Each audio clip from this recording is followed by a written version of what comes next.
Hello, welcome to... Is that a hint? It's for you. Thank you. I've got to sanitize my hands. Oh. Welcome to Why is Harriet Crying? The Patreon episode for the Patreon. Oh, smell, you've got hand sanitizer everywhere. I wanted to do it to her, but she pressed it first. Oh, yeah. Oh, well, you've got Elliot. Yeah. Nobody saw it. Smells very boy, this one. Very boy-y one, yeah. What, alcohol? Yeah. No, it smells like shaving stuff. Like cologne, it smells like. Oh, yeah. It sort of has that... very boy-y. Sort of a cheap deodorant smell to it, doesn't it? Lynx Africa. It's the Lynx Africa of hand gels. So, here we are, another podcast, another Patreon episode. Good evening, Harriet. Why are you assuming it's evening? It's not it even is evening now. No, it's not. It's the afternoon. It's like 4:30. Early evening. Good early evening. Are you tired because of all your keto? No, I'm actually full of beans because I'm on keto. I'm not on keto. I did it for 2 days this week. Sunil was so confident about how he was going to do keto. Did you talk about it on the podcast? I don't think I did. You spoke about it. You just spoke to me about it and how you're going to do keto. And then every time someone says they're going to get keto, I'd get really jealous because I want to do keto, but then I tried doing veto. But then all you can have as a vegan allergic to nuts is all you can have is flaxseed crackers that cost £5 a box. And that's all you can eat, basically. Well, isn't that it? And cheese. You can't even eat that. Vegan cheese? Vegan cheese, yeah. So I put Cheese a bit and of vegan crackers. cheese on it, yeah. But it wears thin after a while. Well, yeah, it's it's pretty tough restricting everything down to that. Yeah. I mean, like I thought, oh, this would be easy. The first day was fine. What did you eat on the first day? I had a big I omelette. love this kind of stuff. How many eggs in the omelette? 4. 4 eggs. Anything else in it? Yeah, there's bacon, cheese, and spinach. Wow. Mushrooms. That's an epic omelette. Yeah, it was a big lunch. Did you count all? Did you have to count all of the things? And then it's very difficult maths. No. No, that's what and you have to do. You have to, because mushrooms have like 3, and then you have to add up, and you can only get to like 17 or something. And then for dinner, You weren't doing it properly. That was your problem. And then, no, I was being guided by James, who's a keto expert in this building. I have read a lot about it. I read 2 books. Well, he's actually someone that does it. Okay. And then for dinner, I was like, oh, I thought I found a loophole because I was like, oh, I'll just buy a load of like sliced deli meats and a bit of cheese and some nuts. Yeah. And he watched me happily munch them. And the next day he said, I should have said something, but you shouldn't really be doing that, apparently, because it's so easy to lose control of how much you're eating. If you're just eating. This is why you have to do the maths. You have to work it out, because actually you're only allowed to, otherwise you're not in ketosis, and so you're just eating loads of fatty stuff. You keep telling me to piss on a stick. You have to piss on a stick, and then it works out what your piss is in ketosis. I can feel when I'm in ketosis. No, you don't know. Oh, if you have a keto flu.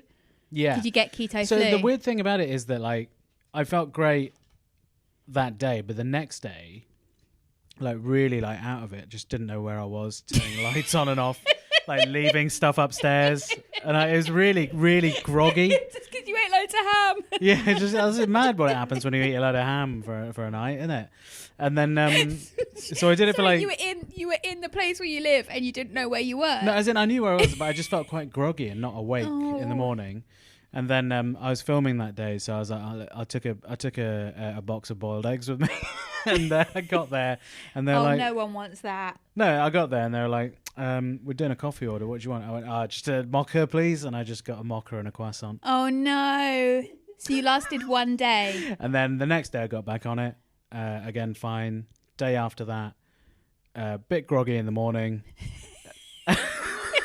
Bit just groggy in the morning. You messaged me, you said you were tired and you were weak. Yeah, I felt weak and a bit groggy, and I was like up all night. I had loads. Basically, I didn't eat enough on that day. Oh no! So apparently, when that happens, you if you go to bed on an empty stomach, and I wasn't hungry. But you're supposed to keep eating to hit your like calories, and then I just didn't really sleep very well. And then the next morning, bit groggy. I was filming again. And I was there, and they're like, "Do you want a coffee?" I went, "Yeah, I'll have a mocha and an almond croissant." I just couldn't turn down free food, and that's the tough thing about doing keto is that No one's got much ham they're giving out. No one's handing out ham, unfortunately. So that was yesterday. So I've only managed to do 2 out of 4 days. So basically, you've done the worst diet possible, which is to eat loads of sugary, carby things, and then the next day eat loads of fatty things. So at no point have you been in a state of ketosis, which is when you're meant to burn all the calories. Well, I think I was because I was groggy. You were just... No. Why am I listening you to had you? to do it for 2 weeks to get into ketosis. You were just a bit tired. You were just a bit tired. I was a bit groggy. Yeah, you're just a bit groggy because you didn't have your sugar. You were just coming off sugar. That's what it was. No, because it wasn't like the last time I came off sugar. Constantly shoveling sugar in every day. No, it wasn't. I just... Yes. It's not like the last time when I came off sugar and that was awful. That was horrific. But you only did it for a day. No, I did it for a week, didn't I? This time, you only did it for a day, so you didn't even get to that place. No, so but last time, immediately, the first morning when I didn't have sugar in the morning, I felt really bad. It's the same thing you did with Huel. I never did the Huel thing. Every time you're like, I'm going to do this thing, it's going to change my life, I'm going to be a new person. And then I believe you and I think, I wish I had the willpower to do that. And then you do it for 5 hours and then you get groggy. So we both fall for it every single time. Then I feel get like groggy. A failure. And every time it happens, I get groggy and I start... No, I think it's good to have a balanced diet.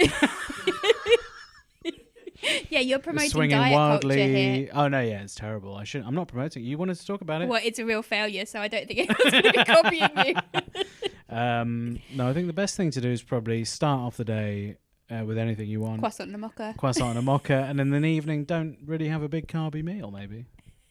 But you can't do restraint. You're the same as me. There's no restraint. No, there isn't. You're right. Well, I don't know what it is. Like, I don't overeat. I don't eat like loads of shit, but I just probably don't move around enough. Yeah, you're a very still person. I conserve energy, like Camel. No, sloth. Pregnant women. Pregnant woman. They get the fat in their cheeks because they're preserving it for the baby. Pregnant women, do they? Yeah, but then Bobby's always like constantly like with his leg. He's like he's always moving, fidgeting. and it makes me seasick. But that's probably because like his body's like, fucking get rid of this food that we've put in. Yeah, whereas my body's like, more food. Well, that's the thing. I've stopped eating biscuits until you turned up today. Yeah, but I fell for the Lady Gaga Oreos again. The thing is, I ate a couple just because they were there, but they're not like... They're just regular Oreos. It's not like an amazing thing to eat. Like if you have them every day, it's not like a treat anymore. It's just like... part of your life, really. Yeah, it was exciting because they were American, but they're just everywhere now, so it's not that special. Peanut M&Ms though, I could eat them every day. Really? No, maybe not actually. Sometimes I have so many peanuts that my mouth swells up a bit. So you're allergic to peanuts, do you think? No, I just had too many peanuts. Yeah. So what? Because like I was reading an article the other day saying like vegetables are basically poisonous if you have too. Well, anything is poisonous if you have too much of it, but apparently vegetables. Where did I read it? Some like scam newspaper. Keto Diet Weekly. Keto boys, keto lads on tour, and it said like the headline was something like, "Vegetables are trying to kill you every time you eat them, so your body has to kill them harder." No, it's like Die Hard. Not Die Hard, but no, that's such a boy thing as well. You have to make it into like a killing. Into but the world is nature is red in tooth and claw, isn't it? Yeah, but it's just vegetables. But survival of the fittest. The best thing you could eat. Well, you're not going to be very fit. If someone tore your limbs off, you'd want your limbs to try and kill them. You're not going to survive because you're going to be groggy. Fuck. I fell out with the man in the post office today. Yeah. I had a really stressful journey here.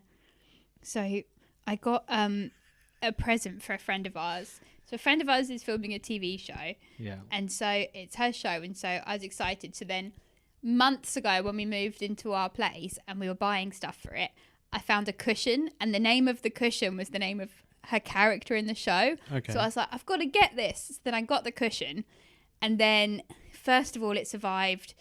But when my smoothie exploded and I went everywhere, all over the ceilings and the walls. Yeah. So that it was in the middle of that, but I think it survived. I'm worried there might be a tiny spot of it where there was a hole in the plastic, but I think it survived. Anyway, so then it survived that, and then it's been like months, and she's already started filming. They've moved to the place where they're doing it. So then I had to get the address of where she was to send it there. So now it's just going to be really inconvenient because I'm going to be sending her a cushion to a place she doesn't even live. So then I had to go to the post office to send the cushion. And then I got to the post office and then I was like, hi, I need to send this. Then I showed him the pillow. And then he was like, you need to put it in something. Well, you just And took I a was- pillow to the post office. Yes. You didn't wrap it up. No, because I was like, please can you give me the stuff I need to send it? And then he was like, you have to go to the stationery section and buy the thing. And I was like, can you just give me the thing to do it? And then They I don't can have do the it. thing, Harriet. And he was like, no, you have to go to the part where you buy it. And I'm like, why is there not a service where you can just go and be like, why do you think I keep a box at home? You're And turning so- into one of those like really loud, like you're turning into a Karen, aren't you? No, I'm not a Karen. I just don't understand the post office service. You don't understand it? No, What, so I when they queued say, for can you wrap ages, your parcels and before then- you send them? And I was told I had to go get a thing to put it in. So then I had to go back to the other end of the shop and then get that and then went back. And then I was on the floor in front of him putting it into this stupid box. And then I put it in the box. In and a I box? went, Not even like a plastic They weren't envelope. big enough because it's this huge cushion. And so I put it in this big box.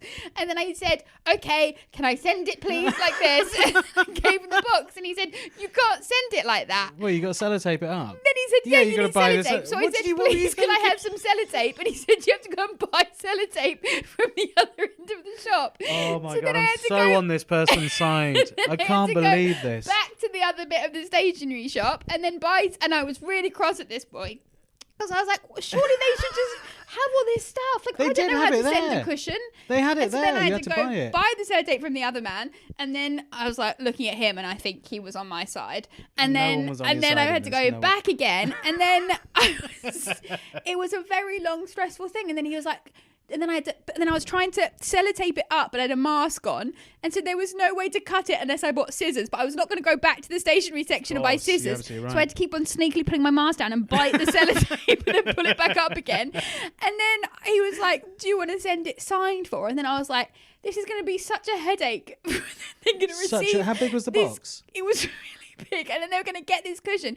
Imagine if in the middle of filming her series, she has get a to big stop box with and a go to cushion the in it. post office and pick up. For getting a big box with a cushion with your name, your But character's name on But it. it doesn't even have it on. That's the problem. The cushion didn't come with the name on it. And so I had to be like, What look, was on the cushion? nothing. It doesn't say the name of the cushion. So I had to say, look, the cushion is called this in the shop. Oh And my there's no proof for it. God, But you Harriet. just have to trust me that it's called the name of the character of your show. How much did it cost to send? £4. Oh, right, that's not too Well, I bad. didn't do time for because I was like, look, if it goes missing, it goes missing. I'm not Oh, going to make her it's go to the so post office dumb. and get this. What were you thinking? I don't know. Absolute chaos. Because it's like everyone knows you have to wrap things before you parcel them. Well, Send them anywhere. but it doesn't make any sense that you do. The post office, it needs to move with the times, right? It did. Everything It is so sold convenient. stationery. No, in different parts. I'd queued for ages. I Oh, don't know yeah, what it's two box different it needs to queues. go in. I don't know. They should just be like, okay, we'll give you the box. We'll wrap it for you. We'll put it on. That's Really that's bad actually an interesting service. point. There should be a service that does that. There should be a service that does that. It's very complicated. He was very unhelpful. He definitely had masking tape there with him, Yeah, but and you he can't wouldn't just lend me use their his. tape. Why? I'll pay him for whatever. I don't want to have to go back to them and join the queue Elliot, again. is there a service where you can just say, "Can you send this for me?" and they do it? If not, we're in business. We're in business.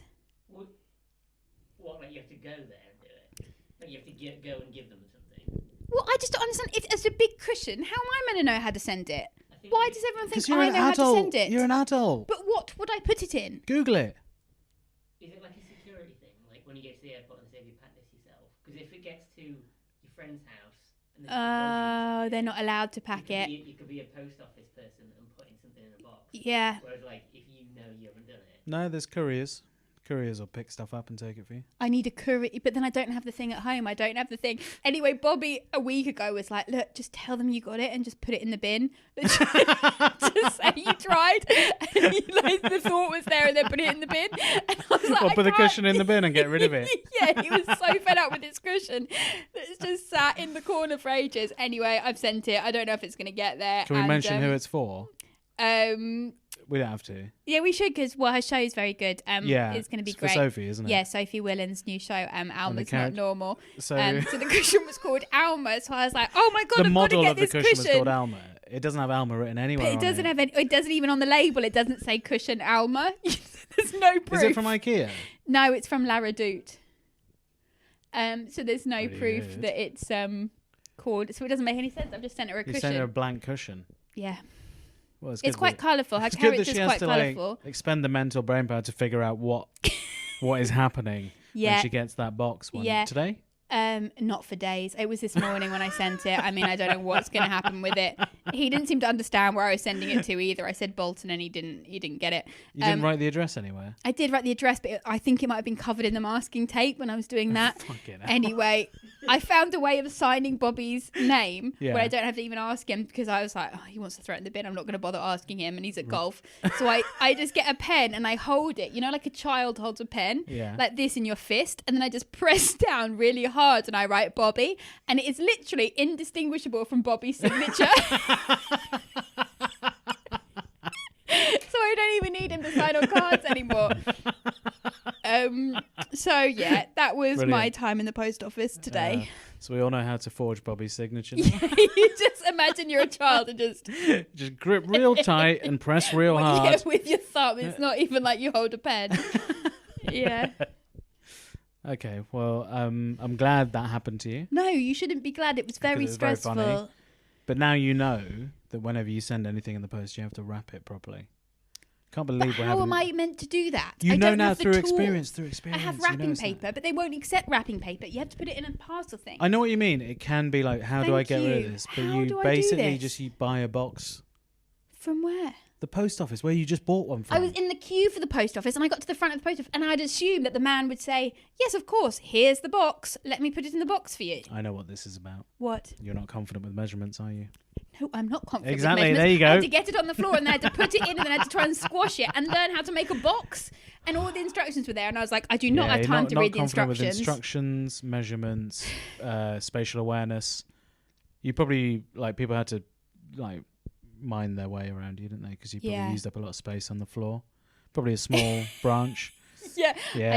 I did text us for GCSE, and just the whole house would basically just be full of stuff, and then I sewed everything back to front, and then my friend's mum actually sewed my thing together, because I got the sleeves all inside out.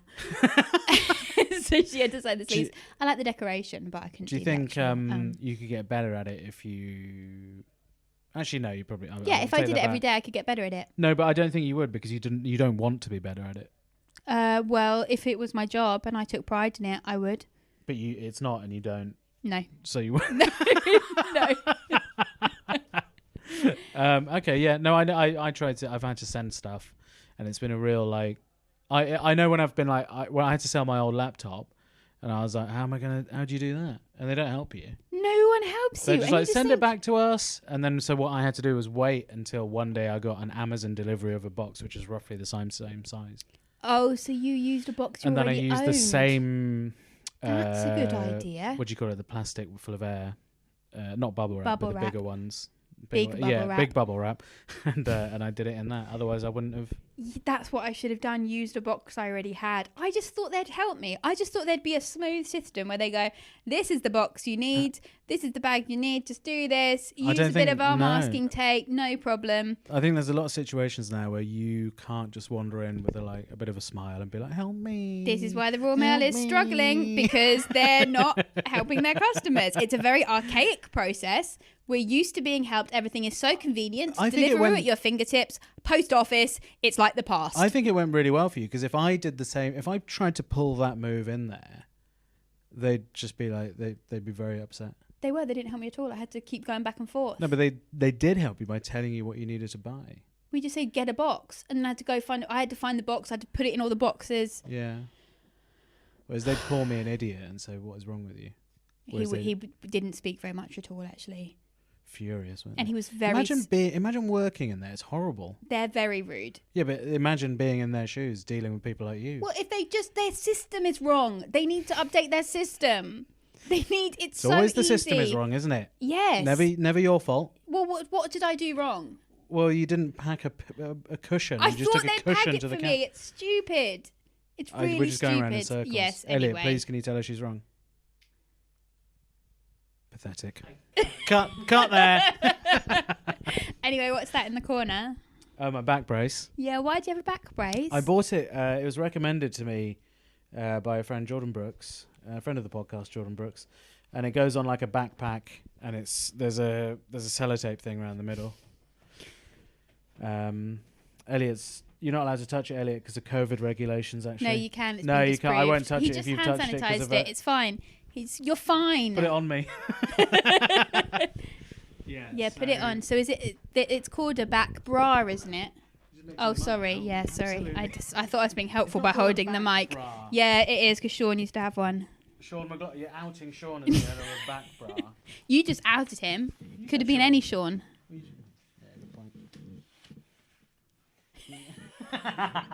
So the joke has always been to ask Jordan if his mum puts it on for him every morning, but now, Now you got one as well. It actually looks very smart. I thought it would look very lame, but you look like a security guard or removal man. Yeah. Very tight. And then these bits, I hope you're happy with the subscription you paid for this podcast. Because this is really good stuff. And then I had it on. I only got it this morning, and I put it on. It's You're sitting up so straight. Well, it's because it's fucking tight. So it stops you from slumping forward too much because it sort of holds you back. But then when you take it off, you're like, oh my god, that I wasn't you. You suddenly feel like, oh Christ, yeah, wow. I was using different muscles holding myself up like this. You do look very, very straight now. Elliot's got a question. Yes, Elliot. Question. Do you wear it forever, or does it fix your posture eventually so you can stop wearing? Can you eventually stand up straight? I don't know. Oh, Yeah, I think it does because when you take it off, Do you you feel like need you've the back worked out brace? some muscles basically that you've never really felt before. Does it make you naturally stand like that? Like a 40s body. You rely on it too much. If you rely on it too much, all the other muscles will get weak. Yeah, waste away. I fell out with my physio because he told me that I had a hump. Me? No, he told me that I had a hump. Yeah. And then I was like, then he was like doing stuff on my shoulders, and I was like, oh yeah, I'm feeling so much better. So I was like, yeah, do you think the hump's gone down at all? And then he went, I don't think you want me to answer that. And I was like, wow. Yeah, I do. Well, and then he was like, to be honest, it's not the aim to get rid of the hump. And I was like, it's my aim to get rid of it. He was like, it's to learn to live with the hump. And then I was like, what? Obviously I want to get rid of the hump. We've got a title for the podcast. I've already come up with a very good title. All right, what's the new title? All the listeners are really appreciating it. Okay, go on then. The Keto Success. Oh, I didn't get it at first. I want to call it Living with the Hump. What about the key to no success? Because you didn't actually have any success. It was Living better. with the Hump, colon, the Keto Success. Yes, no, very but we good. don't actually want. Yeah. Very good. Anyway, he's not even helping me get rid of the hump. He's just helping me live with it. You do need to learn to live with your I know hump. how to live with it. I've been living with it Everyone's for ages. always known you've had a hump. It's And not, then I said, he said, how old are you? And then I said, 33. And he went, Is that it? I don't know. Well, then he said, it usually sets in place by 30. Really? And then I was like, what do you think so I this was... sounds like an actual, like a congenital thing rather than a lifestyle thing. Oh, what? It was just I was born to have a hump. Old hump lady out there. On the veto diet. Can't even do that. It's too expensive for Old the hump crackers. lady. And then I've got the back. You should get the back brace. I do. You do look very... You've actually slumping a bit more now. You look very uncomfortable, to be honest. No, well, I'm not actually because it is like... It's very cheap. I got it on a lightning deal. Do you have to wear it outside of your clothes like that? No, you can wear it wherever, I suppose. I didn't really Yeah. read the instructions. I just put it straight on. It does look cool. The black look. It does look a bit It cool. does not actually. look cool. I'm not, It don't, does. she's You look working like- it, working you look a up bit to cool. telling You me look I like a can go security outside guard. with it. I know what you're doing. You should wear it out. It No, looks you should really wear. cool. We should go out for a few drinks. Wear You it should for the wear drinks that. afterwards. And it looks really cool. Me and Bobby the other day saw a man walking down the street, and he had 7 security men around him. Oh, you said, yeah, He I was heard about clearly that. very important. You No, could look like one of the security men if you had that. Yeah, all right. Anyway, I think that might be enough for today. I think Oh, how many? I need to pee. Do you? Yeah, I always need to pee, but it's just me. Are you wearing? Is this your mum's old top? This is what Sean said as well. He said, I was like, what is that? So It is your an mum's old old top, ladies. isn't it? It's not my mum's old top. It's from And Other Stories, and it's new. Yeah, I wasn't. It's too I big wasn't for me. taking the piss out of it because it genuinely does look like an older style of Yeah, that's what. motherly top, like mother It's just fashion. 80s Fashion. mother few drinks with the other ladies in the garden. It's just fashion. It's just fashion. It is just fashion. That's what it is. Don't question it. It's just fashion. Yeah, have you seen my new sweatshirt? It's just fashion. It's just fashion. It's just fashion, Elliot. Okay. Okay, I think we need to is go. it just fashion? Your back bra. It's just fashion. This is what fashion is now. It's just fashion. Oh! It's just fashion. It's just fashion. You shouldn't touch other people's stuff during a pandemic. Okay, I think we need to go. That's my pen. Goodbye, everybody. Thank you so much for supporting It's the just Patreon. fashion, guys. Remember, guys, it's just fashion. It's just fashion. It's just a hump. It's just fashion. We'll do a separate episode about fashion soon. Bye. Bye.